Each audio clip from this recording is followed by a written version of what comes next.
नमस्कार साथियों, मैं Amit Dwivedi the collective learning में आपका स्वागत करता हूं। तो हम क्लास 6 की ज्योग्राफी पढ़ रहे हैं। आज इसका चैप्टर 5 है, पृथ्वी के प्रमुख परिमंडल। तो चलिए शुरू करते हैं। जैसा कि आप पहले अध्याय में पढ़ चुके हैं, पृथ्वी एकमात्र ऐसा ग्रह है जहाँ जीवन है। मानव यहाँ जीवित रह सकता है क्योंकि जीवन के लिए आवश्यक तत्व जैसे कि भूमि, जल तथा हवा पृथ्वी पर मौजूद हैं। यानी कि हमारे सौरमंडल में जितने भी ग्रह हैं सूर्य के चारों तरफ चक्कर लगाने वाले, उनमें से पृथ्वी ही एकमात्र ऐसा ग्रह है जहाँ पे जीवन है। वो जीवन किस लिए? क्योंकि जीवन के लिए जरूरी तत्व जैसे कि भूमि, जल, हवा, ये सभी पृथ्वी पर मौजूद हैं। पृथ्वी की सतह ऐसी है जिसमें पर्यावरण के तीन महत्वपूर्ण घटक आपस में मिलते हैं तथा एक दूसरे को प्रभावित करते हैं। पृथ्वी का ठोस भाग जिस पर हम रहते हैं उसे भूमंडल कहा जाता है। गैस की परतें जो पृथ्वी को चारों ओर से घेरती हैं उसे वायुमंडल कहा जाता है, जहाँ ऑक्सीजन, नाइट्रोजन, कार्बन डाइऑक्साइड तथा दूसरी अन्य गैसें पाई जाती हैं। पृथ्वी के बहुत बड़े भाग पर जल पाया जाता है जिसे जलमंडल कहा जाता है। जलमंडल में जल की सभी अवस्थाएं जैसे बर्फ, जल एवं जलवाष्प सम्मिलित हैं। जीवमंडल एक ऐसा सीमित क्षेत्र है जहां स्थल, जल एवं हवा एक साथ मिलते हैं। ये ठोस भाग क्या कहलाता है? भूमंडल। इसी तरह जो पृथ्वी को चारों ओर से घेरे हुए है वो क्या कहलाता है? वायुमंडल, जिसमें विभिन्न तरह की गैसें पाई जाती हैं। उसके अलावा क्या है? पृथ्वी की सतह पर जल है जिसको जलमंडल कहा जाता है। इसके अलावा एक जीव मंडल है जैसे कि जहाँ पे जीवन पाया जाता है, और ये एक सीमित क्षेत्र है, ये बहुत बड़ा नहीं है। भूमंडल शब्दों की उत्पत्ति उसके पहले यहाँ पे देखते हैं। ग्रीक भाषा में लिथाक का अर्थ है पत्थर, इटमास का अर्थ है बाष्प, ह्यूडर का अर्थ है जल, बायोस का अर्थ होता है जीवन। क्या आप इनसे और अधिक शब्द बना सकते हैं? अगर आप पृथ्वी के ठोस भाग को भूमंडल कहा जाता है। यह भू प्रकृति की चट्टानों तथा मिट्टी की पतली परतों का बना होता है जिसमें जीवों के लिए पोषक तत्व पाए जाते हैं। यानी पृथ्वी के ऊपरी भाग क्या कहलाता है? भूपर्पटी कहलाता है, जिसमें जीवों के लिए या जीवन के लिए जरूरी पोषक तत्व इस यहाँ पे पाए जाते हैं। पृथ्वी की सतह को दो मुख्य भागों में बांटा जा सकता है। बड़े स्थलीय भूभागों को महाद्वीपों के नाम से जाना जाता है तथा बड़े जलाशयों को महासागरीय बेसिन के नाम से जाना जाता है। यानी भूमंडल कितने पार्टों में बांट सकते हैं? एक महाभूभाग महाद्वीप कहलाता है, यानी जिसमें स्थल है, और जो जल है उसको महासागरीय बेसिन कहा जाता है। विश्व के सभी महासागर आपस में एक दूसरे से जुड़े हुए हैं। यानी जितने भी महासागर है, अटलांटिक हो गया, हिंद महासागर, प्रशांत महासागर, ये सभी एक दूसरे से जुड़े हुए हैं। क्या सभी भूस्थलीय भूभाग एक दूसरे से आपस में जुड़े हुए हैं? जिस तरह समुद्र एक दूसरे से, मतलब महासागर सभी एक दूसरे से जुड़े हुए हैं, पर क्या सभी भूभाग भी जुड़े हुए हैं? भूभाग सभी नहीं जुड़े हुए हैं। समुद्री जल का तल सभी जगह समान होता है। स्थल की ऊंचाई को समुद्र तल से मापा जाता है जिसे शून्य मापा जाता है। आपने अधिकांश देखा होगा रेलवे स्टेशनों में, वहाँ पे ऊंचाई लिखी रहती है, तो क्या लिखा रहता है? समुद्र तल से ऊंचाई इतने मीटर, 500 मीटर या 400 मीटर। तो उसका क्या मतलब होता है? उसका मतलब ये होता है कि सभी स्थलों की ऊंचाई कहाँ से मापी जाती है? समुद्र से। क्यों मापी जाती है? क्योंकि समुद्र का जल स्तर सभी जगह एक समान होता है, इसलिए वहाँ से ऊंचाई मापना ठीक रहता है। मतलब हर जगह के लिए कहीं भी चेंज नहीं होती। यहाँ पे आप देख सकते हैं, ये विश्व का पूरे वर्ल्ड का मैप दिया हुआ है। यहाँ पे अगर आप देखें तो ये उत्तर अमेरिका, ये दक्षिण अमेरिका, ये है अफ्रीका, ये है एशिया, ये है यूरोप, और यहाँ पे है ऑस्ट्रेलिया। और महासागर आप देखिए, ये प्रशांत महासागर ये हो गया, और ये मतलब ये ग्लोब की तरह जब मिलेंगे तो ये वाला पार्ट और ये वाला पार्ट आपस में उधर कंबाइन हो जाएंगे। तो ये प्रशांत महासागर, ये हमारा प्यारा भारत है, इसके नीचे यहाँ पे है हिंद महासागर। यहाँ पे आप अटलांटिक ओशियन देख सकते हैं सभी, और यहाँ नीचे अंटार्कटिका है और नीचे दक्षिणी महासागर कहलाता है। आर्कटिक ऊपर है और अंटार्कटिका नीचे दिया हुआ। चलिए तो आगे देखते हैं। विश्व का सबसे ऊंचा शिखर माउंट एवरेस्ट समुद्र तल से 8,848 मीटर ऊंचा है। यानी माउंट एवरेस्ट कहाँ पे है? नेपाल में है। नेपाल और चीन दोनों में पड़ता है। इसकी समुद्र तल से ऊंचाई कितनी है? 8,848 मीटर। विश्व का सबसे गहरा भाग प्रशांत महासागर का मेरियाना गर्त है। यानी विश्व का सबसे गहरा भाग कहाँ पाया जाता है? प्रशांत महासागर में। उसका नाम क्या है? मेरियाना ट्रेंच या मेरियाना गर्त। इसकी गहराई 11,022 मीटर है। क्या आपने कभी कल्पना की है कि समुद्र की गहराई पृथ्वी के सबसे ऊंचे भाग से इतनी अधिक भी हो सकती है? यानी माउंट एवरेस्ट की ऊंचाई 8,848 है, जबकि इसकी गहराई 11,000, यानी ये इस पर्वत से भी ज़्यादा गहरा है। क्या आप जानते हैं न्यूजीलैंड के एडमंड हिलेरी तथा भारत के तेंजिंग नोर्गे शेरपा 29 मई 1953 को पृथ्वी के सबसे ऊंचे शिखर माउंट एवरेस्ट पर चढ़ने वाले पहले व्यक्ति थे। यानी पहले व्यक्ति कौन थे माउंट एवरेस्ट पर चढ़ने वाले? न्यूजीलैंड के एडमंड हिलेरी तथा भारत के तेंजिंग नोर्गे शेरपा। शेरपा क्या होते हैं? मान लीजिए कोई ऐसा व्यक्ति है जो किसी को पहाड़, मान लीजिए आज भी कोई पहाड़ों पे घूमने जाना चाहता है, तो उसके लिए क्या होता है, कुछ लोग होते हैं जो कि उनको ले जा, क्योंकि वो सभी जगहों की स्थलाकृति से तो परिचित होगा नहीं, तो उसकी हेल्प करने के लिए वहाँ पे व्यक्ति होते हैं, उनके साथ जाते हैं, उनको ट्रेकिंग करवाते हैं, वही क्या कहलाते हैं, शेरपा उसके कहलाते हैं। कट जुंको ताबेई विश्व की पहली महिला थी जिन्होंने 16 मई 1975 को एवरेस्ट पर कदम रखा था। अपने देश की बचेंद्री पाल भारत की पहली महिला जिन्होंने 23 मई 1984 को एवरेस्ट पर अपना कदम रखा था। यानी विश्व की पहली महिला जापान की थी जुंको ताबेई, और भारत की पहली महिला कौन थी? बचेंद्री पाल या बचेंद्री पाल। अब देखते हैं आगे, यहाँ पे महाद्वीप। पृथ्वी पर 7 प्रमुख महाद्वीप हैं। ये विस्तृत जलराशि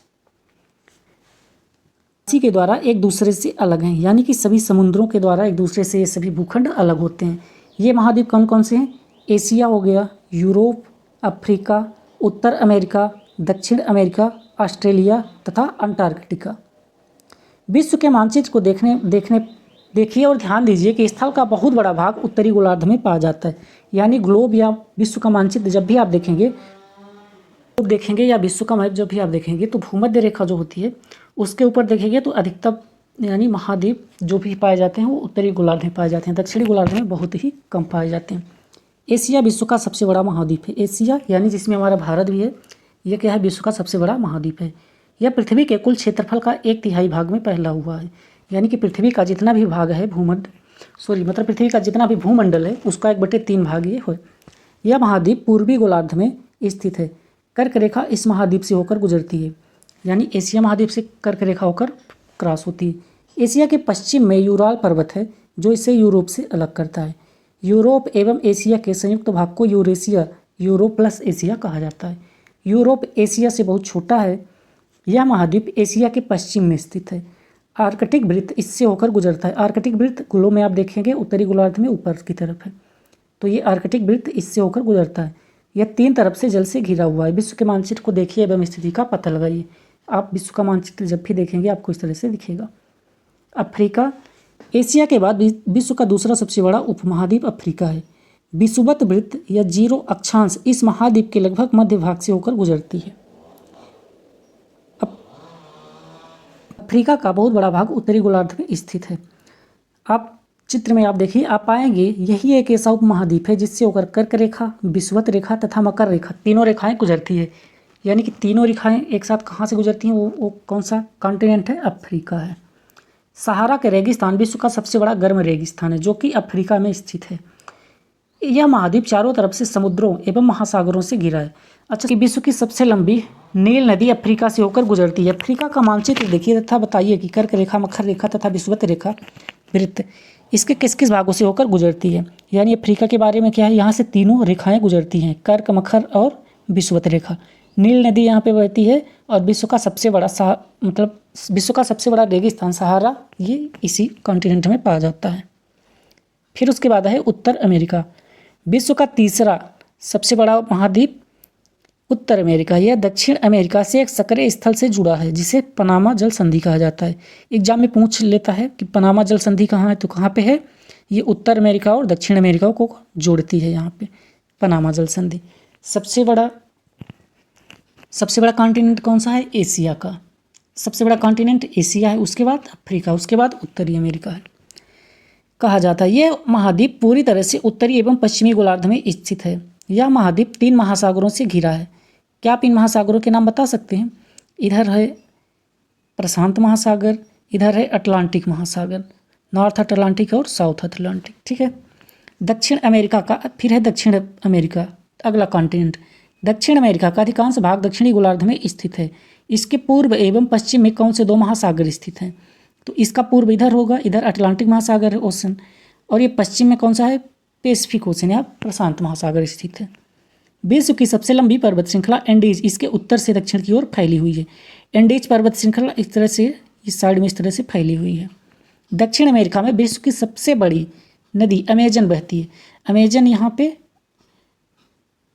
ब्राज़ील है, यहीं पे दक्षिण अमेरिका में, यही ब्राज़ील से क्या होता है, अमेजन नदी इसी ब्राज़ील में बहा करती है। यहाँ पे देखिए बुलेट पॉइंट दिया हुआ है, जल संधि पानी का सकरा भाग होता है जो दो बड़ी जलराशि जैसे समुद्रों तथा महासागरों को एक दूसरे से जोड़ता है। भारत एवं श्रीलंका के बीच स्थित जल संधि का नाम बताओ। यहाँ पे कौन सी जल संधि है? पाक जल संधि है। इसके बाद देखते हैं ऑस्ट्रेलिया विश्व का सबसे छोटा महाद्वीप है। ऑस्ट्रेलिया कौन सा है? विश्व का सबसे छोटा महाद्वीप है जो पूरी तरह से दक्षिणी गोलार्ध में स्थित है। यह चारों तरफ से महासागरों तथा समुद्रों से घिरा है। इसे द्वीपीय महाद्वीप कहा जाता है। इसके बाद है अंटार्कटिका। यह बहुत बड़ा महाद्वीप है जो कि दक्षिणी गोलार्ध पर स्थित है, यानी कि दक्षिणी ध्रुव के पास स्थित है। दक्षिण ध्रुव इस महाद्वीप के मध्य में स्थित है। चूंकि यह दक्षिण ध्रुव क्षेत्र में स्थित है इसलिए यह हमेशा मोटी बर्फ की परत से ढका हुआ रहता है, क्योंकि पृथ्वी के नॉर्थ पोल और साउथ पोल दोनों में क्या है? बर्फ जमी हुई है। ये दक्षिणी पोल पे है इसलिए यहाँ पे भी बर्फ होती है। यहाँ किसी भी प्रकार का स्थायी मानव निवास नहीं है। बहुत से देशों ने शोध केंद्र यहाँ पे बनाए हुए हैं, यानी कि इस महाद्वीप में कोई भी रहता नहीं है, पर हाँ हर देश वहाँ पे शोध कार्य करते यानी रिसर्च करने के लिए जरूर जाते हैं। भारत के भी शोध संस्थान यहाँ पे स्थित है जिनके नाम मैत्री तथा दक्षिण गंगोत्री हैं। ये एग्जाम में पूछ लेता है कि भारत के कौन सी शोध संस्थान हैं यहाँ पे, तो आप याद रखिए मैत्री और दक्षिण गंगोत्री। फिर इसके बाद अगला मंडल है जलमंडल। पृथ्वी को नीला ग्रह कहा जाता है। पृथ्वी का लगभग 71% भाग जल तथा 29% भाग स्थल है। जलमंडल में जल के सभी रूप उपस्थित हैं। इसमें महासागर एवं नदियाँ, झीलें, हिमनदियाँ, भूमिगत जल तथा वायुमंडल की जलवाष्प सभी सम्मिलित हैं। पृथ्वी पर पाए जाने वाले जल का 97% से अधिक भाग महासागरों में पाया जाता है एवं वह इतना अधिक खारा होता है कि यहाँ पे आप देख सकते हैं, यानी कि साफ जल कितना है? अलबड़, यानी कि जिसमें नमक नहीं है वो 2.5% है। 97.5% महासागरों में है जो कि लवड़ी है। यहाँ पे ये देख सकते हैं एशिया सबसे बड़ा है, उसके बाद अफ्रीका है, फिर उत्तर अमेरिका है, फिर ये दक्षिण अमेरिका है, फिर यूरोप है और फिर ऑस्ट्रेलिया। ये अंटार्कटिका भी है, यहाँ पे आप देख सकते हैं। मानव के उपयोग में नहीं आ सकता। कौन सा जल नहीं आ सकता? जो कि महासागरों में है। शेष जल का बहुत बड़ा भाग बर्फ की परतों एवं हिमनदियों तथा भूमिगत जल के रूप में पाया जाता है। जल का बहुत कम भाग अलवण जल के रूप में पाया जाता है जो मनुष्य के इस्तेमाल में आता है। यही कारण है कि नीले ग्रह में रहने के बावजूद हम पानी की कमी महसूस करते हैं। यानी हमारी पृथ्वी में हर जगह पानी की मात्रा तो बहुत ज़्यादा है, लेकिन वो लवड़ी नमकीन यानी नमक से मिला हुआ है, उसको हम यूज ही नहीं कर पाते। हमारे काम के लिए कितना बच रहा है? पहले तो बर्फ़ों में चला गया, फिर कुछ नदियों में और चला गया। हमारे पास बहुत कम ही मात्रा में पानी बचा रहता है, इसलिए इतना पानी होने के बावजूद भी हम लोग क्या करते हैं? जल की कमी महसूस करते हैं। अभी गर्मियों में ही आप देख सकते हैं अपने ही देश में कई जगहों पर पानी का संकट उत्पन्न हो जाता है। अब देखते हैं महासागर। महासागर जलमंडल के मुख्य भाग हैं। ये आपस में एक दूसरे से जुड़े हुए हैं, यानी महासागर जितने भी हैं वो एक दूसरे से जुड़े हुए हैं। महासागरीय जल हमेशा गतिशील रहता है। तरंगे, ज्वार भाटा तथा महासागरीय धाराएं महासागरीय जल की 3 प्रमुख गतियाँ। यानी महासागरीय जल की गतियाँ कितनी होती हैं? एक तरंगों के रूप में होती है, एक ज्वार भाटा जो कि सूर्य और चंद्रमा की वजह से होता है, इसकी वजह से होता है, और तीसरी महासागरीय धाराएं चला करती हैं। ये 3 कितनी हैं? ये 3 गतियाँ महासागर की होती हैं। छोटे आकार के आधार पर क्रम से 5 महासागर प्रमुख हैं, यानी कि बड़े से छोटे के आकार पर 5 हैं। सबसे बड़ा कौन सा है? प्रशांत महासागर, उसके बाद अटलांटिक महासागर, उसके बाद हिंद महासागर, फिर दक्षिणी महासागर, फिर आर्कटिक महासागर। दक्षिणी महासागर दक्षिणी पोल पे है और आर्कटिक महासागर उत्तरी पोल पे है। आगे देखते हैं। प्रशांत महासागर सबसे बड़ा महासागर है। यह पृथ्वी के 1/3 भाग पर फैला हुआ है। जिस तरह से एशिया महाद्वीप सभी स्थलमंडल का 1/3 है, उसी तरह से प्रशांत महासागर सारे जलमंडल का, यह पृथ्वी का ही 1/3 भाग है, यानी कि पूरे पृथ्वी का 1/3 भाग है। पृथ्वी का सबसे बड़ा भाग मोरियाना गर्त या मेरियाना ट्रंच प्रशांत महासागर में ही स्थित है। प्रशांत महासागर लगभग वृत्ताकार है, यानी किस आकार का है? वृत्ताकार। ये एग्जाम में भी पूछ लिया जाता है। एशिया हो गया, ऑस्ट्रेलिया, उत्तर एवं दक्षिण में इसके चारों ओर स्थित हैं। चित्र में देखिए तथा प्रशांत महासागर के चारों ओर इन महाद्वीपों की स्थिति का पता लगाइए। विश्व का दूसरा सबसे बड़ा महासागर है। यह अंग्रेजी भाषा के एस अक्षर के समान है, यानी अटलांटिक महासागर एस अक्षर के समान है। इसके पश्चिमी किनारे पर उत्तर एवं दक्षिण अमेरिका है तथा पूर्वी किनारे पर यूरोप एवं अफ्रीका। अटलांटिक महासागर की तटरेखा बहुत अधिक दंतुरित है। दंतुरित किस तरह से? यहाँ पे आप देख सकते हैं, यानी कटी हुई। जल क्या करता है? इसको बार बार यहाँ पे आता है, टच करके इसको धीरे धीरे काट देता है, इसलिए किस तरह की हो गई है? दंतुरित है। यह अनियमित एवं दंतुरित तटरेखा प्राकृतिक पोताश्रयों एवं पत्तनों के लिए आदर्श स्थित है। व्यापार की दृष्टि से यह सबसे व्यस्त महासागर है। जब इस तरह से ये दंतुरित हो जाता है तो क्या होता है, नावें यहाँ पे आकर आसानी से डॉक कर सकते हैं, इसलिए यहाँ से सबसे ज़्यादा व्यापार यहीं से होता है। हिंद महासागर ही एक ऐसा महासागर है जिसका नाम किसी देश के नाम पर यानी भारत के नाम पर रखा गया है। यह महासागर लगभग त्रिभुजाकार आकार का है, यानी हिंद महासागर किस आकार का है, त्रिभुजाकार। इसके उत्तर में एशिया है, पश्चिम में अफ्रीका है, पूर्व में ऑस्ट्रेलिया स्थित है। दक्षिण महासागर अंटार्कटिका महाद्वीप को चारों ओर से घेरता है। यह अंटार्कटिका महाद्वीप से उत्तर की ओर 60 डिग्री दक्षिणी अक्षांश तक फैला हुआ है। आर्कटिक महासागर उत्तर ध्रुव वृत्त में स्थित है तथा यह उत्तर ध्रुव के चारों ओर फैला हुआ है। यह प्रशांत महासागर से छिछले जल वाले एक सकरे भाग से जुड़ा है जिसे बोरिंग जल संधि कहा जाता है। यह उत्तर अमेरिका के उत्तरी तटों तथा यूरेशिया से जुड़ा हुआ है। यानी जल संधियाँ के मंडल। हमारी पृथ्वी चारों ओर से गैस की एक परत से घिरी हुई है जिसे वायुमंडल कहा जाता है। वायु की यह पतली परत इस ग्रह का महत्वपूर्ण एक अटूट भाग है। यह हमें ऐसी वायु प्रदान करती है जिससे हम लोग सांस लेते हैं। यह वायुमंडल में हम लोगों को सूर्य की कुछ हानिकारक किरणों से बचाता है। यानी कि हमारी पृथ्वी के चारों तरफ जो भी वायुमंडल है वो हमारी सूर्य से आने वाली यूवी किरणों से भी सुरक्षा करता है। यूवी किरणों को कौन ऑब्जर्व करता है, ओजोन परत O3 जो पाई जाती है वो इसको ऑब्जर्व कर लेती है। वायुमंडल 1600 किलोमीटर की ऊंचाई तक फैला हुआ है। वायुमंडल को उसके घटकों तापमान तथा अन्य के आधार पर 5 परतों में बांटा जाता है। इन परतों को पृथ्वी की सतह से शुरू करते हुए अगर देखें तो पहला है क्षोभ मंडल, फिर संताप मंडल, फिर मध्यमंडल, आयन मंडल और बहिर्मंडल कहा जाता है। यहाँ पे आप चित्र में देख सकते हैं। पृथ्वी से शुरू करेंगे तो सबसे पहले क्षोभ मंडल, फिर संताप मंडल, मध्यमंडल, आयन मंडल और बहिर्मंडल, इस तरह के सभी पाए जाते हैं आवरण। वायुमंडल मुख्यतः ऑक्सीजन एवं नाइट्रोजन का बना हुआ है जो कि साफ तथा शुष्क हवा का 99% भाग है। आयतन के अनुसार नाइट्रोजन 78%, ऑक्सीजन 21% तथा दूसरी अन्य गैसें जैसे कि CO2 कार्बन डाइऑक्साइड, आर्गन इत्यादि की मात्रा 1% है। इसमें जलवाष्प वगैरह भी होती हैं।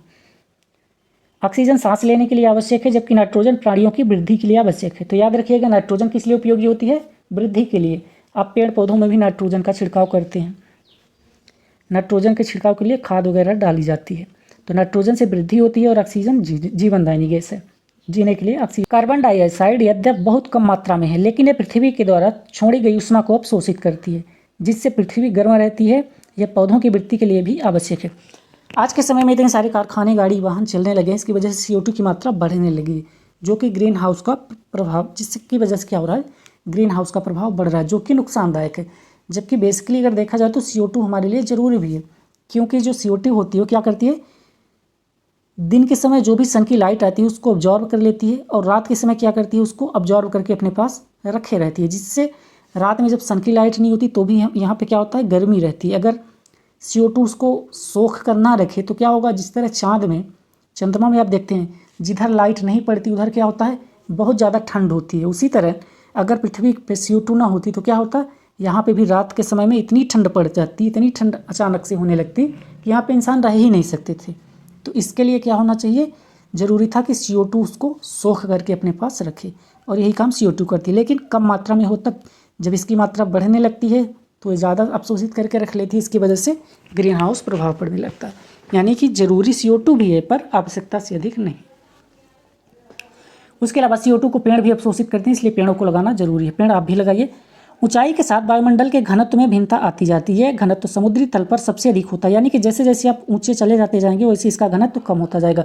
घनत्व का मतलब क्या हुआ, एक स्थान पे कितने सारे अणु हैं उसके। तो नीचे वाले भाग में बहुत सारे अणु होंगे, उससे ऊपर जाएंगे तो अणुओं की संख्या, परमाणुओं की संख्या कम होती जाएगी। जैसे जैसे हम ऊपर की ओर जाते हैं यह तेज़ी से घटता जाता है। आप देखते हैं कि पहाड़ों पर पर्वतारोहियों को हवा के घनत्व में कमी के कारण सांस लेने में कठिनाई होती है। यानी पहाड़ों पे जो जाता है वहाँ पे गैसों का घनत्व धीरे धीरे कम होने लगता है, जिसकी वजह से उसको ऑक्सीजन लेने में समस्या उत्पन्न होने लगती है। ऊंचाई पर सांस लेने के लिए उन्हें अपने साथ ऑक्सीजन सिलेंडर लेकर जाना पड़ता है।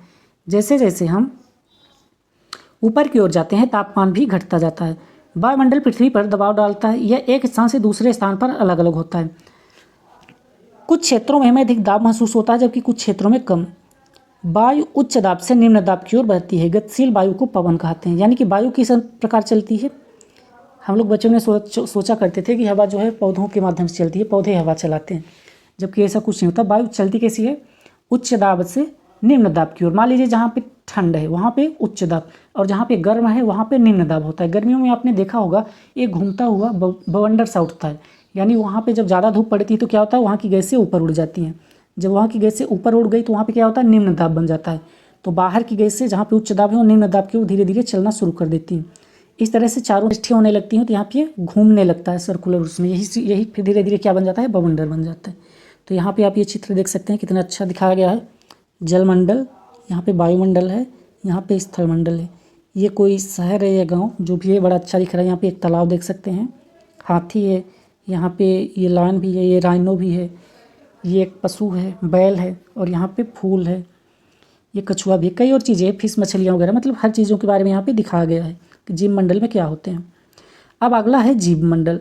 जीव मंडल में क्या आता है, जीव मंडल स्थल, जल तथा हवा के बीच का एक सीमित भाग है, यानी तीनों भाग मिल करके जहाँ मिलते हैं वही जीव मंडल कहलाता है। यह वह भाग है जहाँ जीवन मौजूद है। यहाँ जीवों की बहुत सी प्रजातियाँ हैं जो कि सूक्ष्म जीवों तथा बैक्टीरिया से लेकर बड़े बड़े स्तनधारियों के आकार में पाई जाती हैं। मनुष्य सहित सभी प्राणी जीवित रहने के लिए एक दूसरे से तथा जीव मंडल से जुड़े हुए हैं।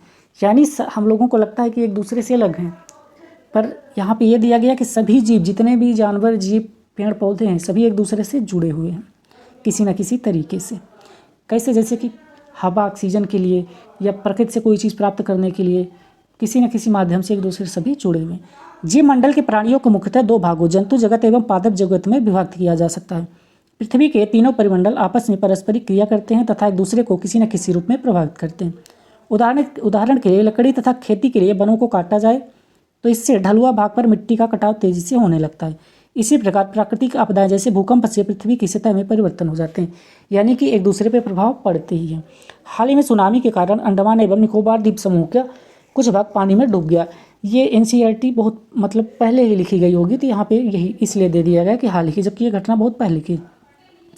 झीलों तथा नदियों में दूषित पदार्थों के प्रवाहित होने से उनका जल मानव के इस्तेमाल के लायक नहीं रह जाता।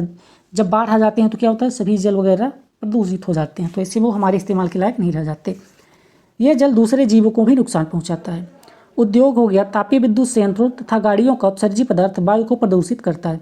यानी उद्योगों से निकला हुआ धुआं, संयंत्रों से निकला हुआ धुआं, गाड़ियों से निकला हुआ धुआं, ये सभी प्रदूषित करते हैं किसको, वायु को। कार्बन डाइऑक्साइड वायु का एक महत्वपूर्ण घटक है, लेकिन कार्बन डाइऑक्साइड की मात्रा में वृद्धि के कारण पृथ्वी के तापमान में वृद्धि हो रही, यानी एक लिमिट में रहे तब तो उपयोगी है, जब उससे ज़्यादा हो जाती है तो ये नुकसानदायक होती। इससे भूमंडलीय तापन यानी ग्रीन हाउस इफेक्ट के लिए कौन जिम्मेदार है, ये CO2 की वजह से होता है, भूमंडलीय तापन कहा जाता है। इसलिए भूमंडल, वायुमंडल तथा जलमंडल के बीच के प्राकृतिक संतुलन को बनाए रखने के लिए पृथ्वी के संसाधनों के सीमित उपयोग की आवश्यकता है, यानी पृथ्वी के संसाधनों का सीमित उपयोग करना चाहिए, पर आज के समय इसका दोहन अत्यधिक तेज़ी से हो रहा है।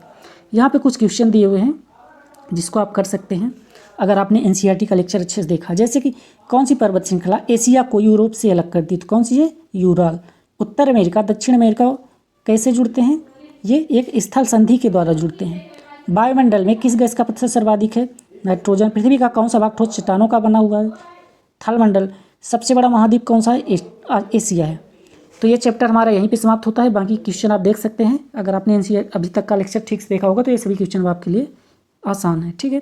तो ये चैप्टर हमारा यहीं पे समाप्त होता है, मिलेंगे अगले चैप्टर के साथ।